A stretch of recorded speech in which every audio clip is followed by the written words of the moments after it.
ಬೀದಿ ನಾಯಿಗಳಿಗೆ ಊಟ ಹಾಕುತ್ತಿದ್ದ ಮಹಿಳೆ ಮೇಲೆ ಬಾಣಂತಿಕ ಹಲ್ಲೆ ನಡೆಸಿರುವ ಘಟನೆ ಉಡುಪಿಯ ಇಂದ್ರಾಳಿ ರೈಲು ನಿಲ್ದಾಣದ ರಸ್ತೆ ಸಮೀಪ ನಡೆದಿದ್ದು, ಆರೋಪಿಯನ್ನ ಮಣಿಪಾಲ ಪೊಲೀಸರು ಬಂಧಿಸಿದ್ದಾರೆ. ಇಂದ್ರಾಳಿ ಹಯಗ್ರೀವ ನಗರದ ಚಂದ್ರಕಾಂತ ಭಟ್ ಬಂಧಿತ ಆರೋಪಿ. ಈತನಿಂದ ಹಲ್ಲೆಗೊಳಗಾಗಿ ಗಂಭೀರವಾಗಿ ಗಾಯಗೊಂಡಿರುವ ಕುಂಚಿಪೆಟ್ಟು ಬುಡ್ನಾರ್ ನಿವಾಸಿ 50 ವರ್ಷದ ಬೇಬಿ ಅಜ್ಜರಕಾಡು ಆಸ್ಪತ್ರೆಯಲ್ಲಿ ಚಿಕಿತ್ಸೆಯನ್ನ ಪಡೆಯುತ್ತಿದ್ದಾರೆ. ಬೇಬಿ ಅವರು ಕಳೆದ ಹಲವಾರು ವರ್ಷಗಳಿಂದ ಬೀದಿ ನಾಯಿ ಮತ್ತು ಬೆಕ್ಕುಗಳಿಗೆ ಸ್ವಯಂ ಪ್ರೇರಿತವಾಗಿ ಅನ್ನ, ಬಿಸ್ಕೆಟ್, ಹಾಲು ಹಾಕುತ್ತಾ ಬರುತ್ತಿದ್ದಾರೆ. ಇದಕ್ಕೆ ವಿರೋಧ ವ್ಯಕ್ತಪಡಿಸುತ್ತಾ ಬಂದಿರುವ ಸ್ಥಳೀಯ ಚಂದ್ರಕಾಂತ್ ಭಟ್ ಎಂಬುವರು ಮಹಿಳೆಗೆ ಹಲ್ಲೆ ನಡೆಸಿದ್ದಾರೆ.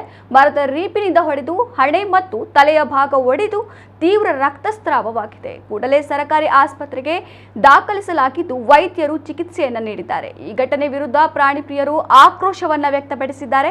ಸಾಮಾಜಿಕ ಜಾಲತಾಣದಲ್ಲಿ ಅಮಾನವೀಯ ಕೃತ್ಯದ ವಿರುದ್ಧ ತೀವ್ರ ಆಕ್ಷೇಪ ವ್ಯಕ್ತವಾಗಿದೆ.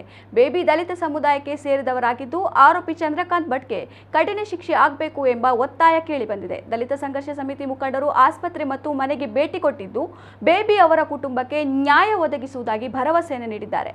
ಆರೋಪಿ ವಿರುದ್ಧ ಮಣಿಪಾಲ ಪೊಲೀಸ್ ಠಾಣೆಯಲ್ಲಿ ಪ್ರಕರಣ ದಾಖಲಾಗಿದೆ. ಈ ಕುರಿತು ತನಿಖೆ ನಡೆಸಿದ ಪೊಲೀಸರು ಆರೋಪಿಯನ್ನ ಬಂಧಿಸಿ ಉಡುಪಿ ನ್ಯಾಯಾಲಯಕ್ಕೆ ಹಾಜರುಪಡಿಸಿದ್ದಾರೆ. ನ್ಯಾಯಾಲಯ ಆರೋಪಿಗೆ 14 ದಿನಗಳ ಕಾಲ ನ್ಯಾಯಾಂಗ ಬಂಧನ ವಿಧಿಸಿ ಆದೇಶ ನೀಡಿದೆ.